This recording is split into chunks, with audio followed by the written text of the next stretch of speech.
share ko lang sa inyo guys ang aming heater na mayroon akong modification na ginawa. Itong heater kasi namin guys ay 380 volts ito. Kung tanggalin kasi natin to guys, tanggalin natin to, no. Ito kasing line 1 at saka dito pag susuplayan mo ito 380 volts ito, ganito kasi, no. Kung tatanggalin natin to, ito kasi siya at saka ito, pag susuplayan mo yan 380 volts ito, yung heater namin 380 volts ang kanyang supply. Ganun din dito sa line 2. Pag susuplayan mo rin ito, 380 volts ito guys. 380 volts ito. Tapos dito rin, 380 volts din ito. Pag susuplayan mo ito, line 3 at saka ito sa line 3, ang line 1 at saka line 2 ng ating heater, 380 volts din yan. Ngayon ang ginawa ko, kasi gusto nila, yung init nito ay gradually lang ang init. Kumbaga, hindi siya mag-instant init kaagad. Kasi kung lalagyan kasi natin to ng 380 volts, iinit kaagad siya. So, kailangan kasi doon sa frying machine, dapat ang init, hindi instant.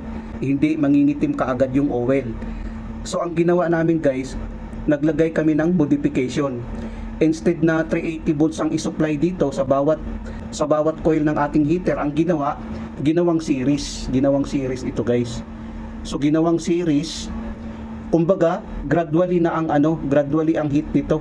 Pag lalagyan mo to ng supply ng line 1, line 2, line 3 ng 380 volts, nagiging 3 phase kasi ito, gradually ang kanyang init. Pero hindi siya as in stable masyado ang kanyang init. Matagal bago mag-build up siya ng init pag ganito. Ngayon, ang ginawa ng aming engineer na pag-usapan namin na dapat maglagay dito ng neutral. Ganun pa rin. Dito naglagay ng neutral na 220 volts. Ito kasi yung neutral natin sa gitna, yung center top. Nilagyan ng neutral kasi yung power supply kasi dito sa Saudi Arabia, line 1, line 2, line 3 plus neutral. So, mayroon siyang neutral ngayon. Kung makikita nyo dyan sa drawing, mayroon siyang neutral ngayon. Ngayon ang tanong dyan, ito bang init na ito, gradually din ba ang function? Gradually pa rin. Kasi nga, hindi nga na-comply niya ang 380 volts dito sa center top. Dapat sana dito sa center top ay 380 volts din. Pero ang sinupply natin ay neutral.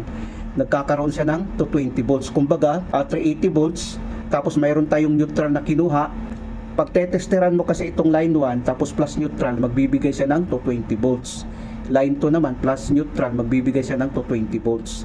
Kumbaga dito sa neutral guys, ito ay magbibigay siya ng 220 volts, no? Kasi naka-neutral siya. So bali, gradually pa rin ang kanyang init.